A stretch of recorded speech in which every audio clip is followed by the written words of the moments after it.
하나님 말씀 함께 보겠습니다. 느헤미야 5장입니다. 느헤미야 5장 1절부터 19절까지의 말씀입니다. 아멘. 옆 사람 바라보고 함께 인사할까요? 당신과 함께여서 행복합니다. 네. 함께여서 행복하고 좋습니다. 느헤미야서 강의를 계속하고 있는데요. 이렇게 성경책 한 권 전체를 우리가 내용을 파악하고 이해하고 하는 것이 굉장히 중요합니다. 은혜 받는 것이 첫 번째고 중요하겠지만 은혜를 받으면서도 성경에 대해서 제대로 알고 성경의 내용을 파악할 수 있어야 되는데, 여러분 지난 4장의 내용을 기억하십니까? 창립 예배 주일이어서 창립 예배였기 때문에 다른 설교를 했지만 지난주에 했던 4장 내용을 기억하십니까? 성벽 재건 공사를 이제 시작하고 하고 있었는데 절반쯤 성벽이 올라왔을 때 산발락과 도비아가 위협을 해옵니다. 그랬더니 어떤 문제가 생겼냐면 외부에서 공격을 해올 때 내부적으로도 문제가 생겼죠. 외부에서 비판을 해오고 공격을 할 준비를 하고 있고 아직도 내부적으로는 쌓여놓은 돌들이 너무나 많고 해야 되는 일들이 너무나 많다 보니까 이 일들을 언제 다 할 수 있을까 걱정도 되고 염려가 생기는 겁니다. 쉽게 말해서 중간에 포기하고 싶은 마음들이 일어나게 된 거죠. 사람들의 마음속에. 성벽을 재건하는 일에 그리고 밖에서는 도비아와 산발랏이 조롱을 합니다. 성 내부적으로는 너무나 일이 많아서 힘들어서 포기하고 싶고 그만두고 싶은 마음이 생기는 그런 어려움이 벌어졌다는 거죠. 그런데 이 두 가지 어려움이 전부가 아니고 또 한 가지 어려움이 있었습니다. 그게 무엇이냐? 외부의 적들이 이 산발락과 도비아와 다른 이방 민족들이 언제 공격해 올지 모른다는 겁니다. 늘 전쟁에서 패배만 해왔고 약탈과 침략만 당해왔던 이스라엘 백성들에게 이것은 엄청난 두려움과 공포였습니다. 산발락과 도비아가 조롱을 해오고 너희의 성은 여우가 올라가도 무너질 거야 조롱하면서 언제든지 공격하려고 하니까 이스라엘 백성들의 마음이 무겁고 녹아내리고 공포가 찾아오고 불안감이 찾아옵니다. 여러분 이럴 때 우리는 낙심하게 되고 포기하게 되죠. 그때 느헤미야는 그들의 마음을 붙잡기 위해서 앞에서 살펴본 것처럼 1진과 2진으로 백성들을 나누었고요. 전투부대를 만들어서 앞에 배치합니다. 그리고 백성들에게 이 문제보다 더 크신 하나님을 바라보라고 하나님을 기억하라고 그렇게 말했다는 것이죠.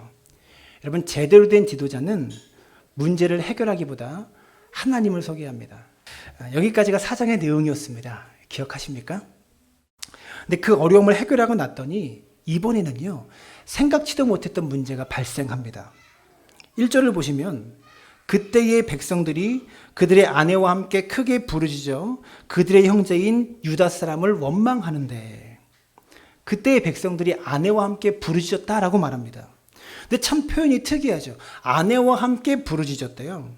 여러분 성경에 아내가 등장하는 경우는 별로 없습니다.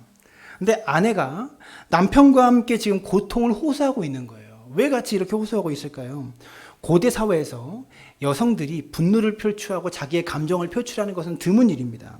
아내가 지금 등장해서 분노했다는 이유는요, 부르짖었다는 이유는 가정 살림이 어려워졌다는 겁니다.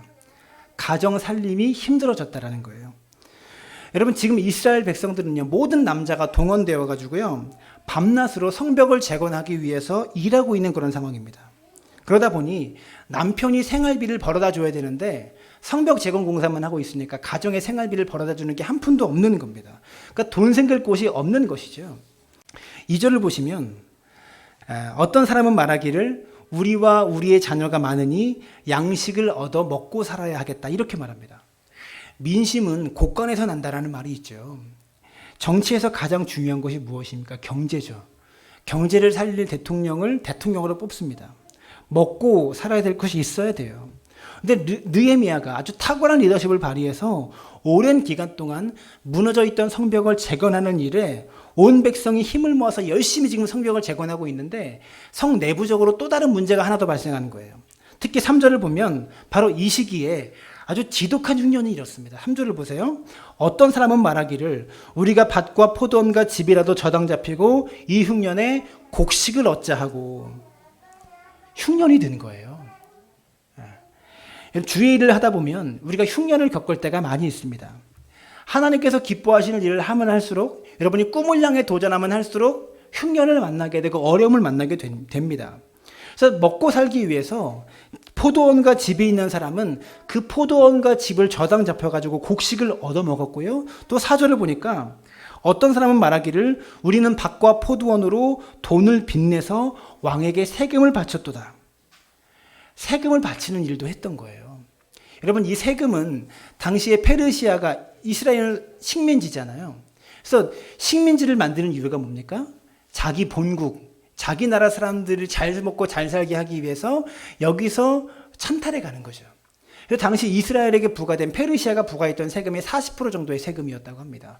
어마어마한 금액이죠. 근데 이 세금을 바치기 위해서 어떤 사람들은 밭과 포도원을 팔은 거예요. 그것을 빚을 만든 거예요. 그래서 집과 포도원을 이미 저당 잡힌 사람들은 5절에 보시면 심지어 자기의 딸을 노예로 팔아서 연명하고 있는 지경이었다. 참 기가 막힌 일이죠. 5절을 보세요. 우리의 육체도 우리의 형제의 육체와 같고 우리의 자녀도 그들의 자녀와 같거늘 이제 우리 자녀를 종으로 파는도다. 우리 딸 중에 벌써 종된 자가 있고 우리의 밭과 포도원이 이미 남의 것이 되었으나 우리에게는 아무런 힘이 없도다. 빈부의 격차가 심각하게 벌어지고 있습니다. 그래서 이 빈 문제를 해결하기 위해서 자신의 자식들까지도 종으로 팔아야만 하는 그런 상황이었다는 거죠. 내부적인 부패가 발생해서 공동체가 깨질 수밖에 없는 상황이 지금 왔다라는 겁니다. 여러분, 지금 이스라엘 백성들이 겪고 있는 이 심각한 문제, 경제적인 어려움, 이 빈부의 격차의 문제는 느헤미야가 성벽 재건 공사를 했기 때문에 벌어진 것은 아닙니다. 성벽 재건 공사를 하다가 이 문제가 표면 위로, 수면 위로 드러난 것밖에 없는 거예요. 근데 이 문제가 드러난 것이 재앙이 아니라 축복입니다. 복통이 있어서 병원에 갔더니, 배가 아파서 병원에 갔더니 소화제만 먹으면 될 줄 알았는데 이 뱃속에 암덩이가 발견됐거나 아주 위험한 문제가 생겼다라는 겁니다. 근데 여러분, 이것이 축복입니다. 큰 행운입니다. 왜 암이 발견된 것이 행운입니까? 그 암은 수술만 하면 되는 거거든요. 이것을 발견하지 못하고 계속 놔뒀더라면 이 문제가 계속 커져서 스스로도 해결하지 못하는 문제가 될 수도 있습니다. 초기에 이 문제가 드러난 것이 축복이다라는 거죠. 마찬가지로 우리가 하나님의 일을 하다가 예기치 못했던 문제가 터질 때 그것은 우리에게 재앙이 아니라 복이 될 줄로 여러분 기억하시길 바랍니다. 느헤미야는 지금 예루살렘에 온 지 얼마 되지 않았습니다. 성벽 재건 공사에 총력을 쏟아붓고 모든 것을 쏟아부었고 있었기 때문에 백성들이 어떻게 사는지, 그들의 실제적인 삶의 형편에 대해서는 느헤미야는 완전히 파악하고 있지 못했던 것 같습니다. 리더가 뭔가 큰 일을 하다 보면 본의 아니게 이런 과정에서 작은 실수들이 발생하게 됩니다. 이런 작은 일을 관가하기 마련이에요. 그런데 사람 보기에 작은 일이 하나님 보시기에 작은 일이 될 수 없어요. 느헤미야가 몰랐던 일이라고 할지라도, 백성이 이렇게 먹고 살기 힘든 것을 몰랐던 일이라고 할지라도 이 일이 드러난 이상 느헤미야는 반드시 이 문제를 해결해야만 했다는 거죠. 그래서 성벽 재건 공사를 갑자기 중단을 하고 상황이 왜 이렇게 됐는가 원인을 밝혀보고 조사하기 시작합니다. 그 결과 흉년이 든 것은 어쩔 수 없죠. 자연적인 현상이니까 어쩔 수 없습니다. 세금을 바쳐야 되는 거, 이거 어쩔 수 없죠. 세금은 갖다 바쳐야 되는 거니까. 그러나 가난한 서민들이 자기 자식을 노예로 팔 수밖에 없는 상황까지 가게 된 데는요, 유대인 지도자들, 이 사회의 기득권층에 지독한 고리대금 행위가 있었음을 느헤미야가 알게 된 거예요. 여러분, 부자가 가난한 사람에게 돈을 빌려주는 게 나쁜 것은 아닙니다. 그렇지만 구약의 율법에 의하면 가난한 형제들에게 돈을 빌려줄 때는 이자 없이 빌려주라고 그렇게 말하고 있습니다. 가난한 자의 물건을 오랫동안 저당 잡지 말아라 라고 그렇게 기록하고 있어요. 왜냐하면 가난한 자들이 뭔가 담보로 내놓을 만한 물건이라 봐야 자신들의 생계 유지에 필요한 기본적인 것들밖에 없었거든요. 한 가지 예를 들면 당시에 가난한 자의 외투를 저당으로 잡으면 낮에는 가지고 있어도 밤에는 이 외투를 돌려주라는 율법이 있습니다. 왜 그러냐면 당시 지금도 이스라엘 사회는 사막이기 때문에 낮과 밤의 일교차가 매우 큽니다. 낮에는 외투가 없어도 살 수 있지만 밤에는 이 외투를 이불로 썼거든요. 덮고 잘 이불이 없으면 그 광야에서 얼어 죽기 일쑤였어요. 그래서 외투를 저당 잡을 때는 반드시 밤에는 돌려주라는 율법이 있어요. 그런데 이 구약 성경을 뻔히 아는 이스라엘 지도자들이 형제와 이웃의 자기 동족의 힘든 이 상황을 알면서도 오히려 그들을 혹독하게 희생시켜서 더 높고 더 많은 이자를, 말도 안 되는 이자를 물려서 고리대금업을 하면서 이익을 챙기고 있었던 거예요. 사회 지도자들이. 그러다 보니까 성벽 재건 공사를 하다가 먹을 것이 없어서 폭동이 일어나기 직전까지 오게 된 거죠. 사랑하는 여러분, 세상은요, 힘든 사람을 더 힘들게 만듭니다.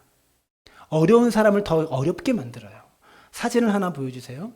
전에 설교하다가 이 사진을 제가 보여드린 적이 있는데, 운동장이 이렇게 기울어졌습니다. 이 기울어진 운동장에서 축구 시합을 한다고 한번 생각해 보세요. 이 운동장 아래쪽에서 위쪽으로 공격을 하는 사람들은요, 이 위에서 아래로 공격하는 사람들보다 몇 배는 더 힘들게 싸우고 열심히 달려도 이 경기를 이길 가능성이 거의 없습니다. 우리 사회가 이와 비슷하죠. 어떤 사람은 태어나면서부터 별 어려움 없이 승승장구하고, 어떤 사람은 아무리 발버둥 치고 아무리 노력하고 애써도 가난을 면하기가 어려운 사람이 있어요. 우리 모두가 다 이 기울어진 운동장에 살고 있다는 사실 자체를 부정할 수는 없을 겁니다. 자신의 힘으로는 극복하기 힘든 불리한 조건들이 분명히 우리에게 있다는 거죠. 그 불리함이 너무 심해서 내가 아무리 노력하고 내가 애를 쓰고 노력해도 아무런 변화를 만들어내지 못할 때 우리는 억울함을 느끼고요. 심하면 그 감정이 세상을 향한 분노로 표출되기도 합니다. 이렇게 기울어진 운동장과 같은 사회의 모습이 당시 이스라엘의 모습이었다는 거예요. 근데 하나님께서 느헤미야가 이 예루살렘에 왔을 때 이 문제가 터지게 하신 이유가 있습니다. 왜냐하면 이 문제를 해결할 수 있는 사람이 느헤미야밖에 없었거든요. 왜냐하면 사회 모든 지도자들이 다 이 문제와 연관되어 있었기 때문에 이 일을 해결하려면 이 일과 연관이 없는 사람, 이해관계가 없는 느헤미야만, 페르시아에서 지금 왔기 때문에 이 고리대금업과 이해관계가 없는 느헤미야만이 이 문제를 해결할 수가 있었다는 거죠. 이 내부적인 부패의 문제를 알게 된 느헤미야가 어떻게 반응합니까? 6절을 보시면 이렇게 말하죠. 내 백성의 부르짖음과 이런 말을 듣고 크게 노하였으나, 화가 났습니다. 느헤미야가 분노에 휩싸였습니다.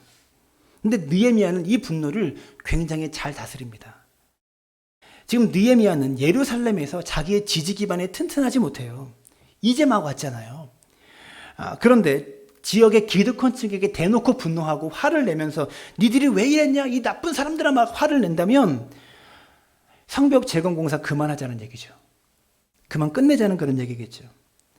이 정도까지 성벽 재건공사를 절반 정도까지 올 수 있었던 것은요, 이스라엘 사회의 기득권층과 방백들 사회 지도자들의 도움이 있었기 때문에, 그들이 느헤미야에게 힘을 실어줬기 때문에 여기까지 올 수 있었던 것 아닙니까?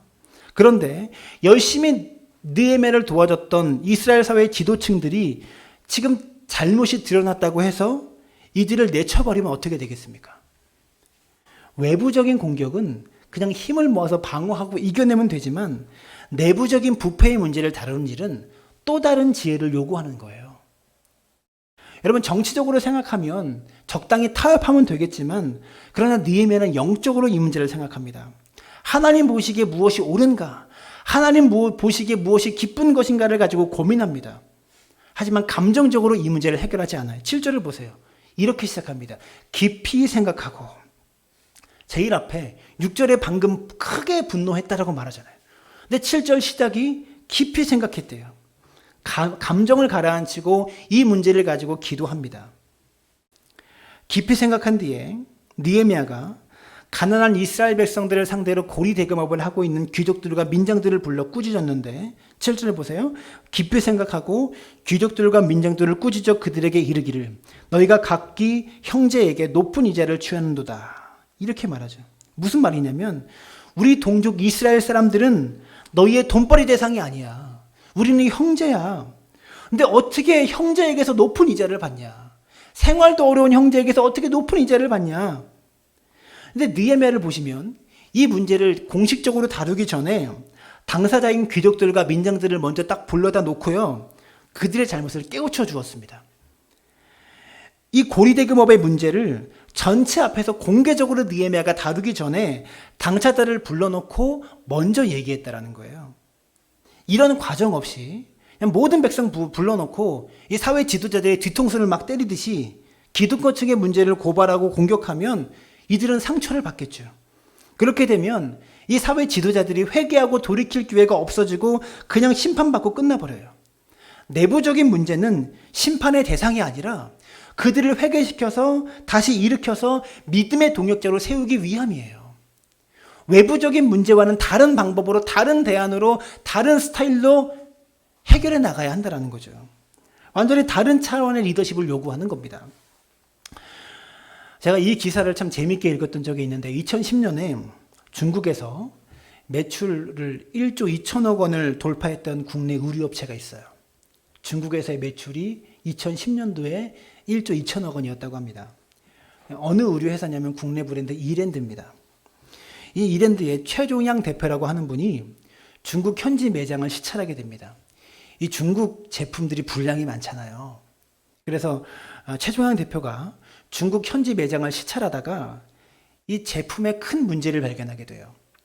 패딩 코트가 두께가 일정해야 되는데, 패딩 코트 아시잖아요. 두께가 일정해야 되는데 일정하지 않고 단추가 잘 여며지지 않고 모지 코트, 비싼 모지 코트는 박음질이 일정하지가 않았다고 합니다. 이랜드가 당시 중국 시장을 공략할 때 고급화 브랜드 전략으로 한 벌에 70만 원 정도 하는 옷들을 지금 팔고 있는데 그 비싼 옷들이 잘못돼서 불량품으로 그냥 팔 수가 없어서 최종양 대표는 그 두 종류의 옷을 가지고 옵니다. 이대로 판매했다가 이 사실을 고객들이 알거나 눈치를 채면 이 기업의 이미지에, 고급화 브랜드 전략을 세우고 있는 기업의 이미지에 큰 타격을 입게 되기 때문에 두 종류의 코트, 패딩 코트와 모지 코트를 다 회수한 다음에 제품을 만드는 중국인 200명을 다 강단으로 불러 모읍니다. 그리고 70만 원짜리 되는 이 코트를 가위로 밑단부터 막 잘라내기 시작합니다. 그리고 나서 한참을 침묵한 뒤에 최종양 대표가 모여있는 200명의 중국 사원들에게 이렇게 입을 열었습니다. 불량 제품은 생산 라인의 문제가 아니라 회사 전체의 문제입니다. 아무리 잘 나가는 회사라도 고객의 외면을 받으면 회사는 한순간에 무너질 수밖에 없습니다. 우리는 이것을 절대로 잊어서는 안 됩니다. 이 이야기를 하고 1770벌의 옷을 200명의 중국인들에게 딱 나눠주고 직접 가위로 자르게 했습니다. 전 이런 기사를 보면 계산을 합니다. 1770벌 곱하기 70만 원 얼마인지 아세요? 12억 3,900만 원이에요. 이랜드라고 하는 회사가 내부적인 직원들의 나태와 게으름에 대한 경각심을 주고 그들을 일깨우기 위해서 12억 원이라고 하는 자산을 한순간에 버린 거예요. 하루 만에 정리한 겁니다. 옛날에 삼성의 이건희 회장이 불량 휴대폰, 세계로 수출하려고 하는 불량 휴대폰 15만 대를 불태워버렸습니다. 왜 그렇습니까? 세계를 공략하려고 하는데, 여러분 15만 대가 그냥 와닿지 않지만 돈으로 따지면 750억이래요. 소비자들이 이게 불량품이라는 사실을 알게 되면 이 세계를 상대로 장사하는 이 삼성이 이 한 가지 제품만 안 사는 것이 아니라 삼성이라는 기업 전체의 브랜드 이미지에 타격을 입기 때문에 휴대폰 15만 대를 다 불태우도록 지시합니다. 낙하산을 만드는 한 기업의 CEO가요, 불량품을 줄여라 이런 메시지를 직원들에게 주기 위해서 자기 회사에서 만든 낙하산을 자기가 직접 메고 비행기에서 뛰어내립니다. 무슨 메시지예요? 너희들이 게을러서 불량품 만들면 사람은 죽는다. 이 메시지를 보여주기 위해서 자기가 직접 메고 뛰어내렸대요. 왜 그렇습니까? 나태하고 게으름에 빠지지 않게 하기 위해서 그렇게 한 거죠. 내부의 부패의 문제를 다루는 것은 쉬운 일이 아닙니다. 이것은 섬세함이 필요한 작업이에요. 왜 그렇습니까? 징계하고 심판하는 것이 목적이 아니거든요. 회개시키고 변화시켜서 다시 일으키는 것이 목적이기 때문에 외부적으로 오는 어려움과는 다른 차원의 문제라는 겁니다. 느헤미야는 귀족들과 민장들을 불러다 놓고 그들의 잘못을 이야기한 뒤에 백성들이 다 모인 자리에서 공개적으로 이번에는 그들의 잘못을 지적합니다. 8절을 보세요. 그들이 이르기를 우리는 이방인의 손에 팔린 우리 형제 유다 사람들을 우리의 힘을 다하여 도로 찾았거늘 너희는 너희 형제를 팔고자 하느냐 더구나 우리의 손에 팔리게 하겠느냐 하매 그들이 잠잠하여 말이 없기로. 이 8절을 보면 아마도 느헤미야는요, 외국의 노예로 팔려가는 유대인들을 구하기 위해서 굉장히 노력했던 것 같아요.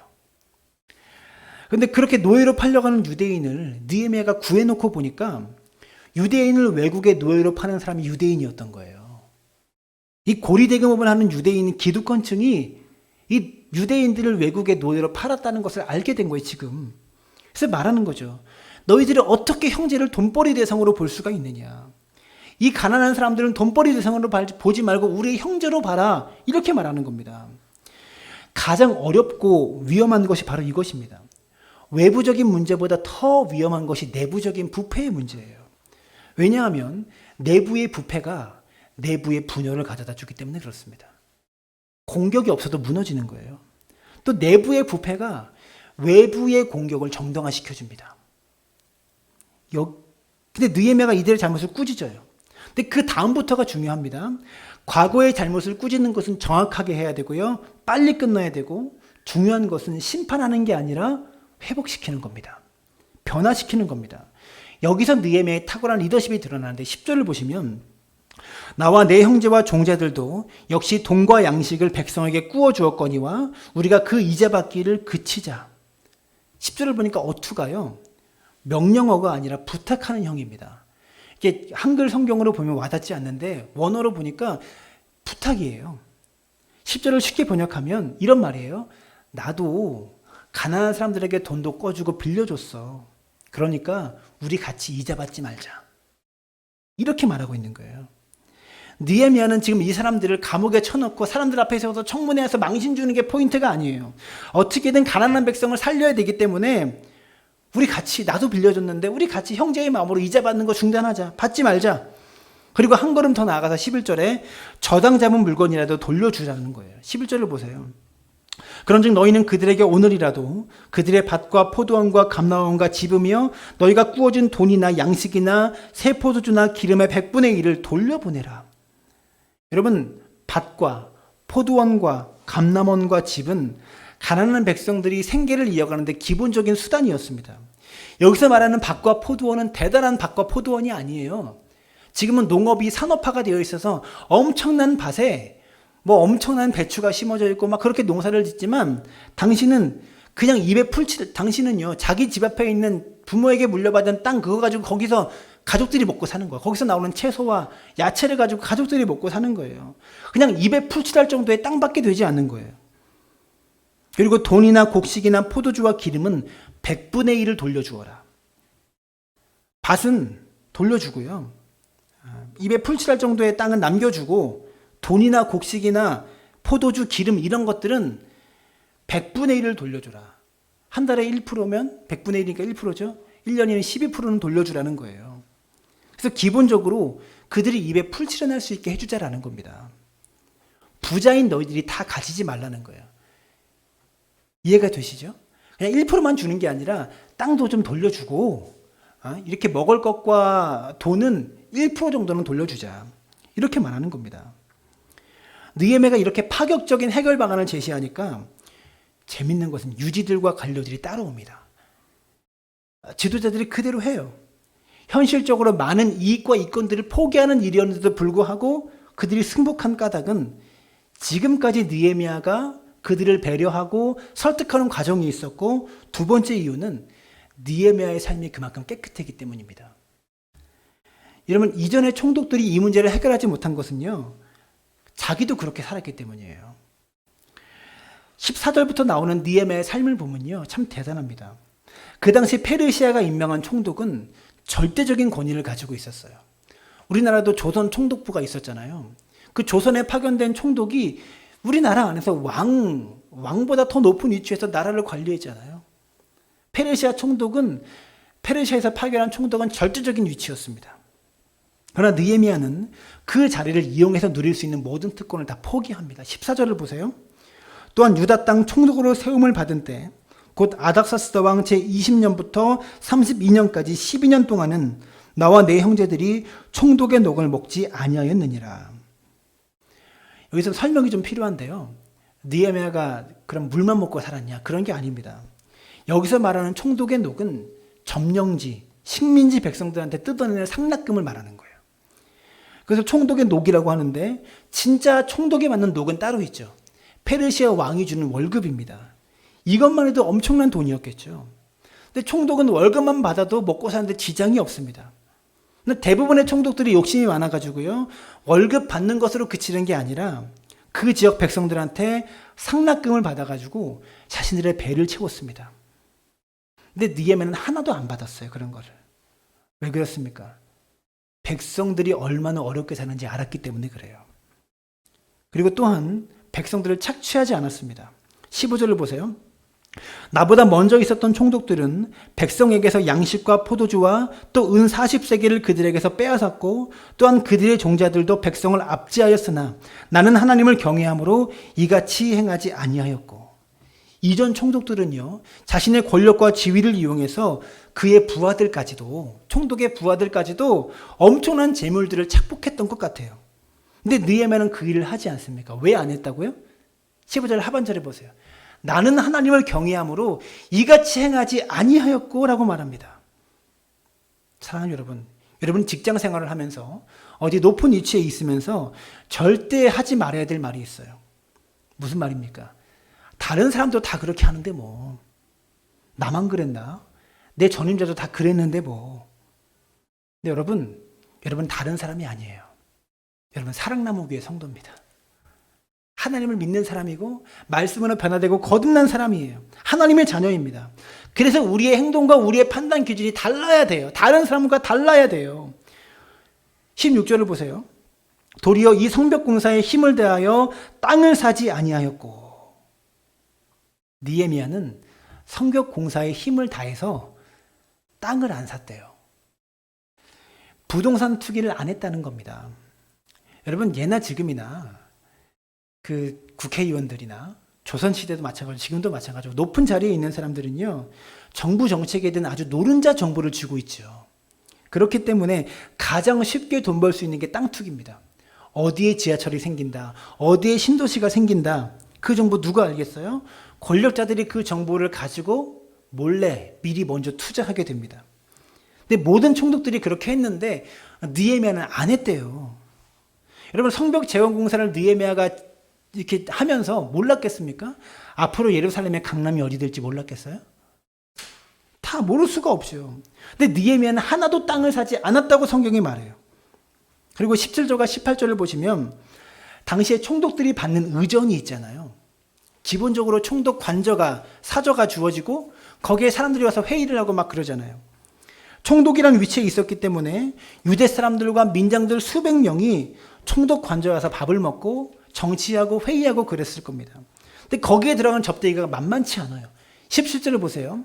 또 내 상에는 유다 사람들과 민장들 150명이 있고 그 외에도 우리 주위에 있는 이방 족속들 중에서 우리에게 나온 자들이 있었는데, 18절 매일 나를 위하여 소 한 마리와 살찐 양 6마리를 준비하며 닭도 많이 준비하고 열흘에 한 번씩은 각종 포도주를 갖추었으니. 그러니까 여러분 청와대에만 가도 거기 있는 오가는 사람들한테 식사 대접도 하고 많은 사람들한테 밥을 준비하고 막 그러잖아요. 근데 총독 관저에서 이 정도로 많은 음식들을 했어야 되는 거예요. 이 접대비가 만만치 않은데 총독의 녹으로 받은 돈을 이 일에 쓰지 않았다는 거예요. 느헤미야는 그렇게 깨끗했기 때문에 그의 말에 무게가 실릴 수 있었고요. 그의 꾸지람에 지도자리에 순종할 수 있었던 거예요. 여러분 삶이 안 받쳐주는데 어떻게 권위가 씁니까? 삶이 안 받쳐주는데 그 말에 영이 어떻게 쓰겠어요? 느헤미야도 사람인데 어떻게 이렇게 세상적인 이익들을 다 포기하면서 성벽 재건 공사에 집중할 수 있었을까요? 19절을 보세요.